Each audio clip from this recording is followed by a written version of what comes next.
On this week's episode of Architectural Digest, we'll go on an in-depth photo tour of Paris's prized cathedral, the Notre Dame, and discuss its Gothic roots and spatial qualities with resident architect Jonathan Wilkinson. And later, we'll take a look at two of Greater Cincinnati's finest examples of Gothic architecture with commentary by art historian Haley Coleman. I'm Alex Nictus, and this is Architectural Digest.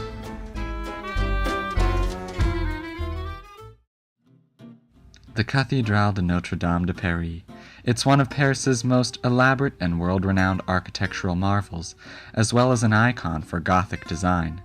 Construction began on the Notre Dame in the year 1163, under the reign of Louis VII, and lasted almost 200 years until its completion in 1345. During the French Revolution of the 1790s, the cathedral suffered desecration, but restoration efforts have since returned it to its original state.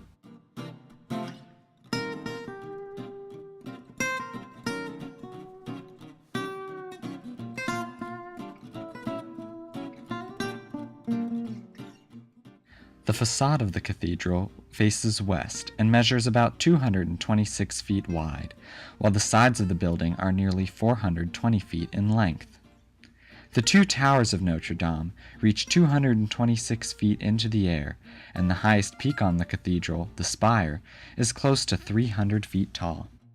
What make the Notre Dame such a marvel of Gothic architecture are the detailed naturalistic sculptures, such as those seen above the front doors, as well as the ornate stained glass windows. The Notre Dame was also one of the first buildings to use the flying buttress, an arched exterior support to hold up the walls of the cathedral. At the front of the cathedral, you will also find the church bell, nicknamed Emmanuel, housed within the south tower. Connecting the two towers is the Grand Gallery, which is where the iconic gargoyles can be found. Below is the King's Gallery, which showcases the 28 kings of Judah and Israel.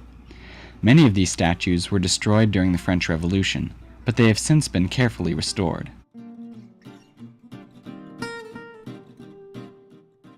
Nestled between the portals on the facade of Notre Dame is one of the famous rose windows. Measuring nearly 33 feet in diameter, the west rose, installed circa 1220, depicts the theme of human life and is fronted by a statue of Virgin and Child. There are two more rose windows as well, located on the south and north sides of Notre Dame. They each vividly showcase scenes from the Bible. Upon entering the Notre Dame, one is immediately taken aback by its tall central aisle that spans the entire length of the church. On either side, beautiful arches and columns flank the church pews and separate the space for congregation from the side corridors. Let's take a look at the interior of the Notre Dame with our resident architect, Jonathan Wilkinson. Hi, I'm resident architect Jonathan Wilkinson. Over here, I have modeled the Notre Dame Cathedral at a 1/16 scale. As you notice, the space is very unidirectional. As you move along one direction, you move down the nave and conclude at the pulpit. Back of the pulpit, there is a magnificent bank of stained glass windows represented by the French door. And as we move back through the space, each of the arches represented by these chairs represents a Gothic arch and creates a sense of height. And the great sense of height is contrasted by the very narrow space. I just love the Notre Dame Cathedral. It is one of the greatest architectural achievements known to man.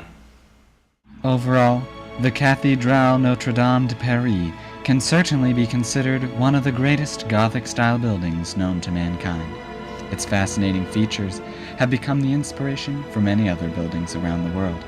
We'll have a chance to tour some of these when we return.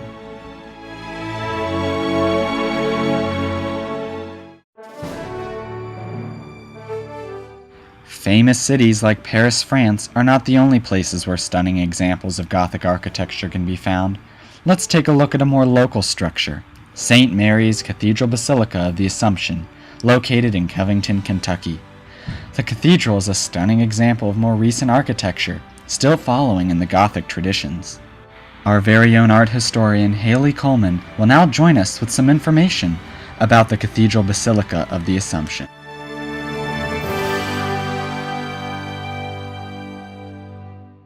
Started in 1894 under the Diocese of Covington's bishop, Camillus Paul Mays.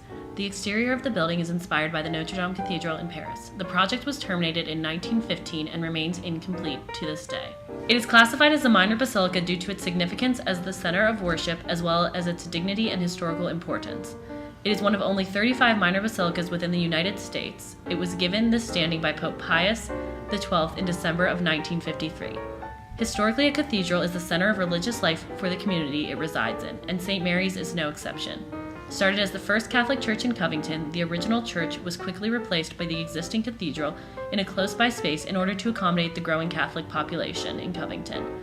Camillus Paul Mays, then a reverend, began the planning of the cathedral in 1884, starting with contacting Leon Conquard, a local architect. By January of 1901, the nave, apse, and transept had all been completed, and the cathedral was dedicated for use at this point. Construction of the facade and installation of the stained glass windows were finished by 1910. The cathedral contains the world's largest stained glass window, 67 feet in length and 24 feet wide. Located in the north transept, it shows the ecumenical council of Ephesus that announced Mary as the Mother of God in the early 5th century. The cathedral feels much larger than the Notre Dame Cathedral because of the use of light and color throughout the building. An example of the color is if you look at the altar and the frame around it. They're both darker than the ceiling and the walls behind it. This causes your eyes to look upwards, thus accentuating the height of the building. Also, the lighting throughout the building causes it to seem much larger and gives it a more spacious feel. This is accentuated by the flood of the natural light through the stained glass windows. Overall, St. Mary's Cathedral Basilica of the Assumption is a marvelous example of Gothic architecture in the Greater Cincinnati area. Plum Street Temple, a local Jewish synagogue, is yet another example. Let's see what our resident architect has to say about it. Plum Street Temple was built as a second site for a growing congregation. The first was Lodge Street Temple. The synagogue is historically significant for American Reform Judaism. Not only is the synagogue one of the oldest in the U.S., but it was built for Rabbi Isaac Mayer Wise, the founder of American Reform Judaism. The synagogue was built in the Gothic Revival style with some Moorish influences. The basilica arch and stained glass window on the synagogue's facade are the two most noticeable Gothic influences. However, the design also includes some Islamic influences that are evident on the exterior. For example, the building has two minarets that are similar to those on mosques. When one enters the sanctuary, the space is even more stunning.